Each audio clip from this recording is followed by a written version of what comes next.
Hai, selamat menonton video berkisahkan pedofilia. Sinopsis kes pedofilia.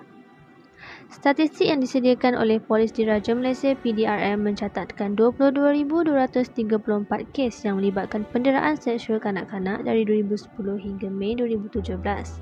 Kementerian Wanita, Keluarga dan Pembangunan Masyarakat Malaysia juga mencatatkan peningkatan jumlah kes penderaan seksual kanak-kanak dari 3,428 kes pada tahun 2011, 3,831 pada tahun 2012 dan 3,841 kes pada tahun 2013.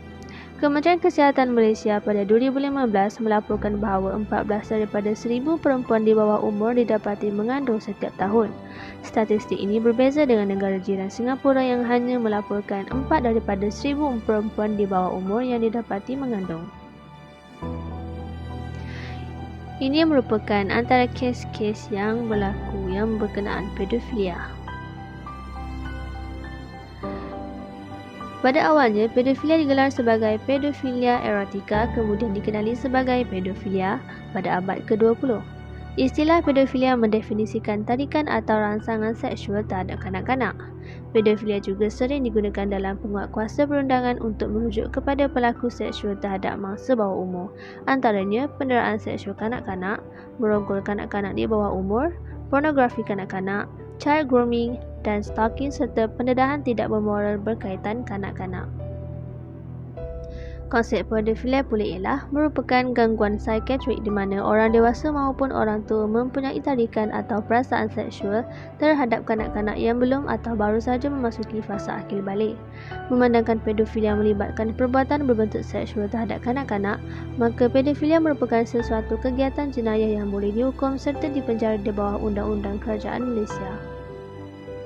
Seterusnya, faktor gejala pedofilia. Yang pertama ialah faktor kendali pedofil, yang kedua faktor persekitaran dan yang ketiga faktor penderaan seksual semasa kanak-kanak.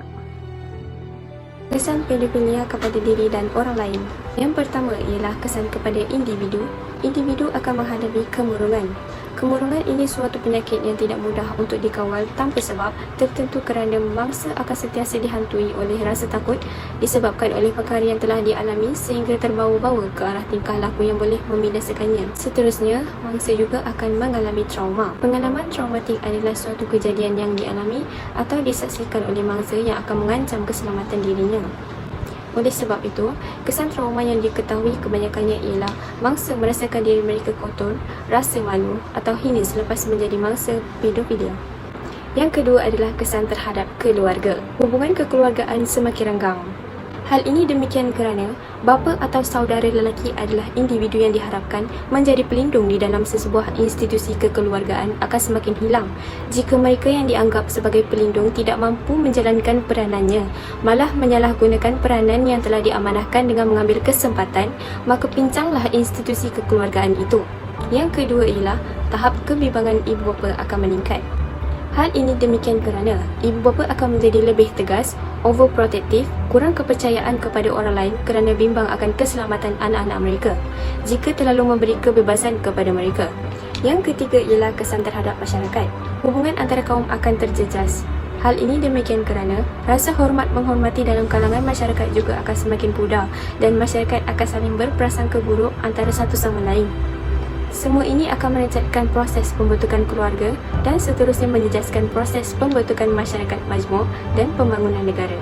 Seterusnya adalah strategi menangani masalah pedofilia. Yang pertama ialah peranan ibu bapa dalam menangani masalah pedofilia, iaitu mengajarkan anak-anak untuk mempertahankan diri. Kanak-kanak juga perlu diajar tentang kaedah menyelamatkan diri sekiranya berdepan dengan individu kejam yang mengambil kesempatan terhadap diri mereka. Ibu bapa perlu memantau aktiviti anak-anak di media sosial dengan mengetahui tindakan mereka dan bersama siapa mereka berkawan. Pemberian telefon pintar tanpa pemantauan daripada ibu bapa adalah salah satu faktor kanak-kanak terjebak dengan bahan pornografi. Seterusnya, peranan pihak sekolah iaitu penerapan ilmu berkaitan seksual. Pendidikan seksual dan salah laku seksual kepada kanak-kanak dapat membantu kanak-kanak untuk bersedia dari segi mental, fizikal dan jati diri serta menjadikan mereka lebih bijak membezakan yang baik atau yang buruk. Pesanan kepada diri dan orang lain. Jenayah pedofilia amat berbahaya kepada kehidupan seseorang kerana dapat memberi kesan buruk seperti trauma, kemurungan dan menghadapi tekanan perasaan. Jadi, untuk mengelak daripada perkara tersebut, kita mestilah lebih berhati-hati dalam melakukan sesuatu benda, terutamanya ketika berjumpa atau berkenalan dengan orang yang tidak dikenali. Pengetahuan dan maklumat tentang jenayah ini perlu diketahui dalam diri individu untuk lebih berwaspada.